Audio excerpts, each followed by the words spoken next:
So guys, napagod ako pag tanggal sa kanya. Guys, ito na po yung ating alagang alligators natin turtle na si Lucky. And guys,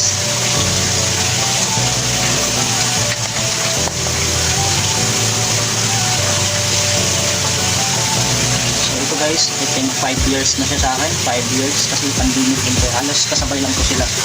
Kasabay ko lang po sila binili ng slot yung mata-mata turtle ko. So ito guys, ito yung alligators natin turtle ko na isa rin sa bucket list ko nung nagsisimula pa lang ako mag-alaga ng turtle. So ito siya sa akin. 5 years na siya sa akin. 5 or 6 years naman. At siguro na tinitimbang siya ng mga 5 to 7 kilos. Mabigat na talaga siya guys. Or baka 10 kilos pa nga. Pero malaki na talaga siya.